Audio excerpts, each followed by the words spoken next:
नमस्कार। RJ रोहिका Sharma channel में आप सभी का स्वागत है। आज की हमारी कहानी का नाम है नेकी, जिसके लेखक हैं मुंशी प्रेमचंद्र जी। कहानी को शुरू करने से पहले मैं आप सभी से अनुरोध करना चाहती हूँ कि कृपया करके हमारे चैनल को सब्सक्राइब करें, वीडियोस को लाइक करें, शेयर करें और हमें कमेंट करके बताएं कि आपको हमारे कहानी सुनाने का अंदाज कैसा लगा। अगर आप चाहते हैं कि हम कोई और कहानी सुनाएं तो आप उसे भी बता सकते हैं। अगर वो हमें मिल गई तो हम उसे ज़रूर सुनाएंगे। चलिए कहानी शुरू करते हैं। सावन का महीना था। रेवती रानी ने पाँव में मेहंदी रचाई, मांग चोटी सवारी। तब अपनी बूढ़ी सास ने जाकर बोली, अम्मा जी, आज भी मेला देखने जाऊंगी।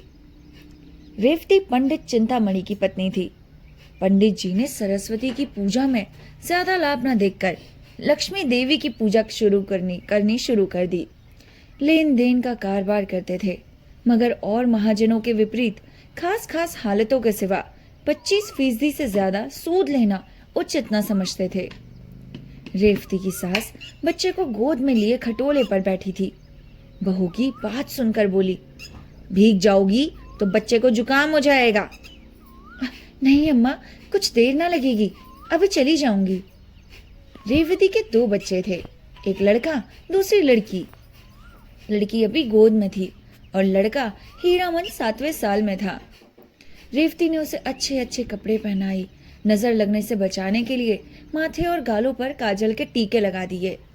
गुड़िया पीटने के लिए एक अच्छी रंगीन छड़ी दी और अपनी सहेलियों के साथ मेला देखने चली। कीरत सागर के किनारे औरतों का बड़ा जमघट था। नीलगू गायें चटाई हुई थी। औरतें 16 सिंगार किए सागर के खुले हुए हरे भरे सुंदर मैदान में सावन की रिमझिम वर्षा की बहार लूट रही थी। शाखों में झूले पड़े थे। कोई झूला झूलती, कोई मल्हार गाती, कोई सागर के किनारे बैठी लहरों से खेलती। ठंडी ठंडी खुशगवार पानी की हल्की हल्की फुहार, पहाड़ियों की निखरी हुई हरियावल, लहरों के दिलकश झकोले मौसम को ऐसा बना रहे थे कि उसमें संयम टिक न पाता था। आज गुड़ियों की विदाई है। गुड़िया अपने ससुराल जाएंगे।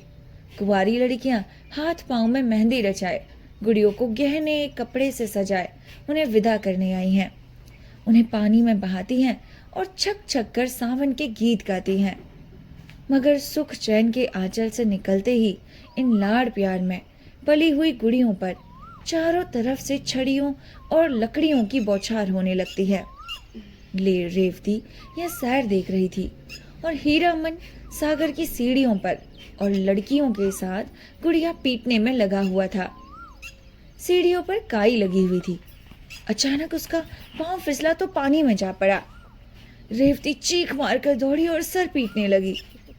दम के दम में वहां मर्दों और औरतों का टट लग गया, मगर यह किसी की इंसानियत तकाजा न करती थी कि पानी में जाकर मुमकिन हो तो बच्चे की जान बचाए। सवारे हुए बाल बिखर न जाएंगे, धुली हुई धोती न भीग जाएगी। कितने ही मर्दों के दिलों में ये मर्दाना ख्याल आ रहे थे। 10 मिनट गुजरे गए, मगर कोई आदमी हिम्मत करता नजर न आया। गरीब रेवती पछाड़े खा रही थी। अचानक उधर से एक आदमी अपने घोड़े पर सवार चला जाता था। यह भीड़ देखकर वह उतर पड़ा और एक तमाशाई ने पूछा, यह कैसी भीड़ है? तमाशाई ने जवाब दिया, एक लड़का डूब गया है। मुसाफिर, कहाँ? वहां जहां वह औरत खड़ी रो रही है। मुसाफिर ने फौरन अपने गाढ़े की मिर्जई उतारी और धोती कसकर पानी में कूद पड़ा। चारों तरफ सन्नाटा छा गया। लोग हैरान थे कि यह आदमी कौन है। उसने पहले गोता लगाया, लड़के की टोपी मिली। दूसरा गोता लगाया तो उसकी छड़ी हाथ में लगी। तीसरे गोते के बाद जब ऊपर आया तो लड़का उसकी गोद में था। तमाशाइयों ने जोर से वाह वाह का नारा बुलंद किया। मां दौड़कर बच्चे से लिपट गई। इसी बीच पंडित चिंतामणि के कई मित्र आ पहुंचे और लड़के के होश में जाने की फिक्र करने लगे। आध घंटे में लड़के ने आंखें खोल दी। लोगों की जान में जान आई। डॉक्टर साहब ने कहा, अगर लड़का 2 मिनट पानी में रहता तो बचना असंभव था, मगर जब लोग अपने गुमनाम भलाई करने वालों को ढूंढने लगे तो कहीं पता न था। चारों तरफ आदमी नजर दौड़ाए, सारा मेला छाल मारा, मगर वह आदमी कहीं नजर न आया। इस बात को 20 साल गुजर गए। पंडित चिंतामणि का कारोबार रोज बरोज बढ़ता गया। इस बीच में उसकी माँ ने 7 यात्राएं की और मरी तो ठाकुर द्वारा तैयार हुआ। रेवती बहू से सास बनी। लेन देन बहू खाता हीरामणि के साथ में आया। हीरामणि अब एक हष्ट पुष्ट लंबा तगड़ा नौजवान था, बहुत अच्छे स्वभाव का, नेक। कभी कभी बाप से छिपाकर गरीब असामियों को यूं ही कर्ज दे दिया करता। चिंतामणि ने कई बार इस अपराध के लिए बेटे को आंखें दिखाई थी और अलग कर देने की धमकी भी दी थी। हीरामणि ने एक बार एक संस्कृत पाठशाला के लिए 50 रुपया चंदा दिया। पंडित जी उस पर ऐसे क्रुद्ध हुए कि 2 दिन तक खाना नहीं खाया। ऐसे अप्रिय प्रसंग आए दिन होते रहते थे। इन्हीं कारणों से हीरामणि की तबीयत बाप से कुछ खिंची रहती थी, मगर उसकी यह सारी शरारतें हमेशा रेवती की साजिश हुआ करती थी। जब कस्बे के गरीब विधवाएं या जमींदार के सताए हुए असामियों की औरतें रेवती के पास आकर हीरामणि को आंचल फैला कर दुआएं देने लगती, तो ऐसा मालूम होता कि मुझसे ज्यादा भाग्यवान और मेरे बेटे से ज्यादा नेक आदमी दुनिया में कोई ना होगा। तब उसे बरबस वह दिन याद आ जाता जब हीरामणि कीरत सागर में डूब गया था और उस आदमी की तस्वीर उसकी आंखों के सामने खड़ी हो जाती जिसने उसके लाल को डूबने से बचाया था। उसके दिल की गहराई से दुआ निकलती और ऐसा जी चाहता कि उसे देख पाती तो उसके पांव पर गिर पड़ती। उसे अब पक्का विश्वास हो गया था कि वह मनुष्य न था बल्कि कोई देवता था। वह अब उसी खटोले पर बैठी हुई जिस पर उसकी सास बैठती थी, अपने दोनों पोतों को खिलाया करती थी। आज हीरामणि की 27वीं सालगिरह थी। रेवती के लिए यह दिन साल के दिनों में सबसे अधिक शुभ था। आज उसका दया का हाथ खूब उदारता दिखलाता था और यही एक अनुचित खर्च था जिससे पंडित चिंतामणि भी शरीक हो जाते थे। आज के दिन वह बहुत खुश होती और बहुत रोती, और आज अपने गुमनाम भलाई करने वाले के लिए उसके दिल से जो दुआएं निकलती वह दिल और दिमाग की अच्छी से अच्छी भावनाओं में रंगी होती थी। उसी दिन की बदौलत तो आज मुझे ये दिन और ये सुख देखना नसीब हुआ है। एक दिन हीरामणि ने आकर रेवती से कहा, अम्मा, श्रीपुर नीलाम पर चढ़ा हुआ है, कहो तो मैं भी दाम लगाऊं। रेवती, 16 आना है। हीरामणि, हाँ 16 आना। अच्छा गांव है, ना बड़ा ना छोटा, यहाँ से 10 कोस है। 20,000 तक बोली चढ़ चुकी है, 100-200 में खत्म हो जाएगी। रेवती, अपने दादा से तो पूछो। हीरामणि, उनके साथ 2 घंटे तक मत्था पच्ची करने की किसे फुर्सत है। हीरामणि अब घर का मालिक हो गया था और चिंतामणि की एक न चलने पाती। वह गरीब अब ऐनक लगाए एक गद्दे पर बैठे अपना वक्त खांसने में खर्च करते थे। दूसरे दिन हीरामणि के नाम पर श्रीपुर खत्म हो गया। महाजन से जमींदार हुए अपने मुनीम और 2 चपरासियों को लेकर गांव की सैर करने चले। श्रीपुर वालों को खबर हुई नए जमींदार का पहला आगमन था। घर घर नजराने देने की तैयारियां होने लगी। 5वें दिन शाम के वक्त हीरामणि गांव में दाखिल हुए। दही और चावल का तिलक लगाया गया। 300 असामी पहर रात तक हाथ बांधे हुए उनकी सेवा में खड़े रहे। सवेरे मुक्तेराम ने असामियों का परिचय कराना शुरू किया। जो असामी जमींदार के सामने आता वह अपनी बिसात के मुताबिक 1 या 2 रुपए उनके पांव पर रख देता। दोपहर होते होते 500 रुपयों का ढेर लगा हुआ था। हीरामणि को पहली बार जमींदारी का मजा मिला। पहली बार धन और बल का नशा महसूस हुआ। सब नशों से ज्यादा तेज, ज्यादा घातक धन का नशा है। जब असामियों की फहरिस्त खत्म हो गई तो मुख्तार बोले, और कोई असामी बाकी तो नहीं? मुख्तार, हाँ महाराज, अभी एक असामी और है, तखत सिंह। हीरामणि, वह क्यों नहीं आया? मुख्तार, जरा मस्त है, मैं उसकी मस्ती उतार दूंगा, जरा कोई उसे बुलाए। हीरामणि ने कहा। थोड़ी देर में एक बूढ़ा आदमी लाठी टेकता हुआ आया और दंडवत करके जमीन पर बैठ गया। न नजर न नियाज। उसकी यह गुस्ताखी देखकर हीरामणि को बुखार चढ़ गया। कड़क कर बोले, अभी किसी जमींदार से पाला नहीं पड़ा है, एक एक की हेकड़ी बुला दूंगा। तखत सिंह ने हीरामणि की तरफ गौर से देखकर जवाब दिया, मेरे सामने 20,000 जमींदार आए और चले गए, मगर किसी ने कभी भी इस तरह की घुड़की नहीं दी। यह कहकर उसने लाठी उठाई और अपने घर चला गया। बूढ़ी ठकुराइन ने पूछा, देखा जमींदार को कैसे आदमी है? तखत सिंह, अच्छे आदमी हैं, मैं उन्हें पहचान गया। ठकुराइन, क्या तुमसे पहले की मुलाकात थी? मेरी उनकी 20 बरस की जान पहचान है। गुड़ियों के मेले वाली बात याद है ना? उस दिन से तखत सिंह फिर हीरामणि के पास न आया। 6 महीने के बाद रेवती को भी श्रीपुर देखने का शौक हुआ। वह और उसकी बहू, बच्चे सब श्रीपुर आए। गांव की सब औरतें उससे मिलने आई। उसमें बूढ़ी ठकुराइन भी थी। उसकी बातचीत, सलीका और तमीज देखकर रेवती दंग रह गई। जब वह चलने लगी तो रेवती ने कहा, ठकुराइन, कभी कभी आया करो, तुमसे मिलकर तबीयत बहुत खुश हुई। अब इस तरह दोनों औरतों में धीरे धीरे मेल हो गया। यहाँ तो ये कैफियत थी और हीरामणि अपने मुक्ते आम के बहकाते में आकर तखत सिंह को बेदखल करने की तरकीबें सोच रहा था। जेठ की पूर्णमासी आई। हीरामणि की सालगिरह की तैयारियां होने लगी। रेवती चलने में मैदा छान रही थी और बूढ़ी ठकुराइन आई। रेवती ने कहा, अरे ठकुराइन, हमारे यहाँ कल तुम्हारा न्योता है। ठकुराइन, तुम्हारा न्योता सर आंखों पर, कौन सी बरसगांठ है? रेवती, 29वीं। नारायण करे अभी ऐसे ऐसे 100 दिन तुम्हें और देखने को नसीब हो। अरे ठकुराइन, तुम्हारी जबान मुबारक हो, बड़े बड़े जंतर मंतर किए हैं, तब तुम लोगों की दुआ से ये दिन देखना नसीब हुआ है। यह तो 7वें ही साल में थे कि इनकी जान के लाले पड़ गए। गुड़ियों का मेला देखने गई थी, ये पानी में गिर पड़े। बारे एक महात्मा की इसकी जान बचाई। इसकी जान उन्हीं की हुई है।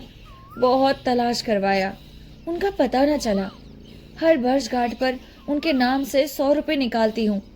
2000 से ऊपर हो गए हैं। बच्चे की नीयत है कि उनके नाम से श्रीपुर में एक मंदिर बनवा दे। सच मानो ठकुराइन, एक बार उनके दर्शन हो जाते तो जीवन सफल हो जाता, जी की हवास निकाल देते। रेवती जब खामोश हुई तो ठकुराइन की आंखों से आंसू जारी थे। दूसरे दिन एक तरफ हीरामणि की सालगिरह का उत्सव था, दूसरी तरफ तखत सिंह के खेत नीलाम हो रहे थे। ठकुराइन बोली, मैं रेवती रानी के पास जाकर दुहाई मचाती हूँ। तखत सिंह ने जवाब दिया, मेरे जीते जी नहीं। आषाढ़ का महीना आया। मेघराज ने अपने प्राणदायी उदारता दिखाई। श्रीपुर के किसान अपने अपने खेत जोतने चले। तखत सिंह की लालसा भरी आंखें उनके साथ साथ जाती, यहाँ तक कि जमीन उन्हें अपने दामन में छिपा लेती। तखत सिंह के पास एक गाय थी। अब वह दिन के दिन उसे चराया करता। उसकी जिंदगी का अब बस यही एक सहारा था। उसके उपले और दूध बेचकर गुजर बसर करता। कभी कभी फाके करने पड़ जाते। यह सब मुसीबतें उसने झेली, मगर अपनी कंगाली का रोना रोने के लिए एक दिन भी हीरामणि के पास न गया।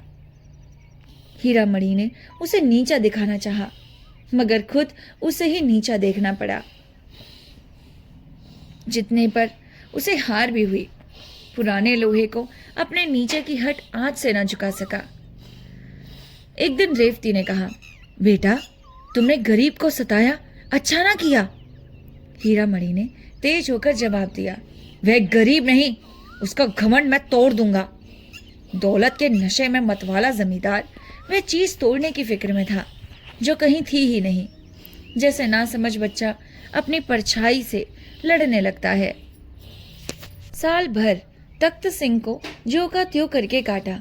फिर बरसात आई, उनका घर छाया ना गया था। फिर कई दिन तक मूसलाधार मेह बरसा तो मकान का एक हिस्सा गिर पड़ा। गाय वहां बंधी हुई थी, दबकर मर गई। तख्त सिंह को भी सख्त चोट आई। उसी दिन से बुखार आना शुरू हुआ। दवा दारू कौन करता, रोजी का सहारा था वह भी टूटा। जालिम बेदर्द मुसीबत ने कुचल डाला। सारा मकान पानी से भरा हुआ। घर में अनाज का एक दाना नहीं। अंधेरे में पड़ा हुआ कराह रहा था कि रेवती उसके घर गई। तखत सिंह ने आंखें खोली और पूछा, कौन है? ठकुराइन, अब रेवती रानी आई है। मेरे धन्य बाघ, मुझ पर बड़ी दया की। रेवती ने लज्जित होकर कहा, ठकुराइन, ईश्वर जानता है मैं अपने बेटे से हैरान हूं। तुम्हें जो तकलीफ हो गई मुझसे कहो। तुम्हारे ऊपर ऐसी आफत पड़ गई और हमसे खबर तक न की। यह कहकर रेवती ने रुपए की एक छोटी सी पोटली ठकुराइन के सामने रख दी। रुपए की चरकार सुनकर तखत सिंह उठा और बोला, रानी, हम इसके भूखे नहीं हैं, मरते दम गुनाहगार ना करो। दूसरे दिन हीरामणि भी अपनी मुसीहबों को लिए उधर से जा रहा था। गिरा हुआ मकान देखकर मुस्कुराया। उसके दिल ने कहा, आखिर मैंने इसका घमंड तोड़ ही दिया। मकान के अंदर जाकर बोला, ठाकुर, अब क्या हाल है? ठाकुर ने धीरे से कहा, सब ईश्वर की दया है, आप कैसे भूल पड़े। हीरामणि को दूसरी बार हार खानी पड़ी। उसकी यह आरजू कि तखत सिंह मेरे पांव को आंखों से चूमे अब भी पूरी ना हुई थी। उसी रात को वह गरीब, आजाद, ईमानदार और बेगरज ठाकुर इस दुनिया से विदा हो गया। बूढ़ी ठकुराइन अब दुनिया में अकेली थी। कोई उसके गम का शरीक और उसके मरने पर आंसू बहाने वाला न था। कंगाली ने गम की आंच और तेज कर दी थी। जरूरत की चीजें मौत के घाव को चाहे ना भर सके, मगर मरहम का काम जरूर करती हैं। रोटी की चिंता बुरी बला है। ठकुराइन अब खेत और चरागाह से गोबर चुन लाती और ऊपरे बनाकर बेचती। उसे लाठी टेकते हुए खेतों के जाते और गोबर का टोकरा उठाकर बोझ में हाफते हुए देखना बहुत ही दर्दनाक था। यहाँ तक कि हीरामणि को भी उस पर तरस आ गया। एक दिन उन्होंने आटा, दाल, चावल थालियों में रखकर उसके पास भेजा। रेवती खुद लेकर गई, मगर बूढ़ी ठकुराइन आंखों में आंसू भरकर बोली, रेवती, जब तक आंखों से सूझता है और हाथ पांव चलते हैं, मुझे और मरने वाले को गुनाहगार ना करो। उस दिन हीरामणि को फिर उसके साथ अमली हरदर्दी दिखाने का साहस ना हुआ।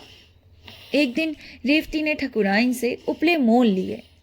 गांव में पैसे के 30 उपले बिकते थे। उसने चाहा कि मैं इससे 20 ही उपले लूं। उस दिन ठकुराइन से उसने यहाँ के उपले लाना बंद कर दिया। ऐसी देवियां दुनिया में कितनी हैं। क्या वह इतना ना जानती थी कि एक गुप्त रहस्य जवान पर लाकर मैं अपनी इन तकलीफों का खात्मा कर सकती हूँ, मगर फिर वह एहसान का बदला ना हो जाएगा। मसल मशहूर है, नेकी कर और दरिया में डाल। शायद उसके दिल में कभी ये ख्याल ही नहीं आया कि मैंने रेवती पर कोई एहसान किया। यह वजादार आन पर मरने वाली औरत पति के मरने के बाद 3 साल तक जिंदा रही। यह जमाना उसे तिस तिस कर तकलीफ से काटा। उसे याद करके रोंगटे खड़े हो जाते। कई कई दिन निराहार बीत जाते। कभी गोबर ना मिलता, कभी कोई उपले चुरा लेता। ईश्वर की मर्जी, किसी की घर भगा हुआ था, खाने वाला नहीं। कोई यूं रो रो कर जिंदगी काटता। बुढ़िया ने ये सब दुख झेला, मगर कभी किसी के सामने हाथ ना फैलाया। हीरामणि की 30वीं सालगिरह आई ढोल की सुहानी आवाज सुनाई देने लगी। एक तरफ घी की पूड़ियां पक रही थी, दूसरी तरफ तेल की। घी की मोटे ब्राह्मणों के लिए, तेल की गरीब भूखे नीचों के लिए। अचानक एक औरत ने रेवती से आकर कहा, ठकुराइन, जाने कैसी हुई जाती है, तुम्हें बुला रही है। रेवती ने दिल में कहा, अरे आज तो खैरियत से काटना, कहीं बुढ़िया मर ना रही हो। यह सोचकर वह बुढ़िया के पास न गई। हीरामणि ने जब देखा अम्मा नहीं जाना चाहती तो खुद चला गया। ठकुराइन पर उसे कुछ दिनों से दया आने लगी थी, मगर रेवती मकान के दरवाजे से उसे साफ मना कर आई। यह रहमदिल, नेक मिजाज शरीफ रेवती थी। हीरामणि ठकुराइन के मकान पर पहुंचा तो वहां बिल्कुल सन्नाटा छाया हुआ था। बूढ़ी औरत का चेहरा पीला था और जान निकलने की हालत उस पर छाई हुई थी। हीरामणि ने जौ से कहा, ठकुराइन, मैं हूं हीरामणि। ठकुराइन ने आंखें खोली और इशारे से उसे अपना सर नजदीक लाने को कहा। फिर रुक रुक कर बोली, मेरे सिरहाने पिटारे में ठाकुर की हड्डियां रखी हुई हैं, मेरे सुहाग का सिंदूर भी वही है, ये दोनों प्रयागराज भेज देना। कह कहकर उसने आंखें बंद कर ली। हीरामणि ने पिटारी खोली तो दोनों चीजें हिफाजत के साथ रखी हुई थी। एक पोटली में 10 रुपए भी रखे हुए मिले। यह शायद जाने वाले का सफर खर्च था। रात को ठकुराइन के कष्टों का हमेशा के लिए अंत हो गया। उसी रात को रेवती को सपना आया, सावन का मेला है, घटाएं छाई हुई हैं, मैं कीरत सागर के किनारे खड़ी हूं। इतने में हीरामणि पानी में फिसल पड़ा। मैं छाती पीट पीट कर रोने लगी। अचानक एक बूढ़ा आदमी पानी में कूदा और हीरामणि को निकाल लाया। रेवती उसके पांव पर गिर पड़ी और बोली, अब कौन है? उसने जवाब दिया, मैं श्रीपुर में रहता हूं, मेरा नाम तखत सिंह है। श्रीपुर अब भी हीरामणि के कब्जे में है, मगर अब रौनक दोबाला हो गई है। वहां जाओ तो दूर से शिवालय का सुनहरा कलश दिखाई देने लगता है। जिस जगह तखत सिंह का मकान था वहां यह शिवाला बना हुआ है। उसके सामने एक पक्का कुआं और पक्की धर्मशाला है। मुसाफिर यहां ठहरते हैं और तखत सिंह का गुण गाते हैं। यह शिवाला और धर्मशाला दोनों उसके नाम से मशहूर हैं। और ऐसे ही ये कहानी खत्म होती है। इस कहानी से प्रेमचंद्र जी हमें ये सिखाना चाहते हैं कि हमें अपने दिल की इतना ज्यादा बड़ा करना चाहिए कि हर एक इंसान को बिना किसी मतलब के सहायता दे देनी चाहिए। हमें उससे कभी बदले में उपेक्षा नहीं करनी चाहिए कि शायद ये मनुष्य हमारा इन फ्यूचर कभी भला करेगा। आज के समय में तो सभी लोग इसीलिए ही बात कहते हैं कि ना जाने दूसरा इंसान कब काम आ जाए। लेकिन तखत सिंह ने इतना नेकी का काम किया था, बल्कि जो हीरामणि की माँ है उसने तो उसके लिए पैसे तक जमा करके रखे थे। लेकिन तब भी तखत सिंह और उसकी बीवी ने कभी भी अपनी नेकी के बारे में ना बताया। जब मर गए तो सपनों में भगवान ने खुद ही उन्हें बता दिया कि भाई, जिस तखत सिंह के साथ तुमने इतना बुरा किया वही तखत सिंह था तुम्हारे बेटे की जान को बचाने वाला, जिसके तुम हमेशा और हमेशा एहसानमंद रहने वाले थे। लेकिन ठकुराइन और तखत सिंह का ये बलिदान बेकार ही नहीं गया। हीरामणि ने उनके नाम से कुआं खुदवाया, उनके लिए बहुत सारा देवालय बनाया। लेकिन जीते जी जिस इंसान को अच्छी जिंदगी ना मिल पाई, मरने के बाद उसके नाम का देवालय क्या उचित है? मुझे तो दोनों ही बेकार लग रहे हैं। आपको क्या लग रहा है? क्या जीते जी इंसान की वैल्यू करना ज्यादा जरूरी है या मरने के बाद उसके नाम पर कुआं खुदवा लेना? हमें कमेंट करके जरूर बताइए। हमें आपके कमेंट का बेसब्री से इंतजार है। तब तक के लिए नमस्कार, अपना ख्याल रखिएगा।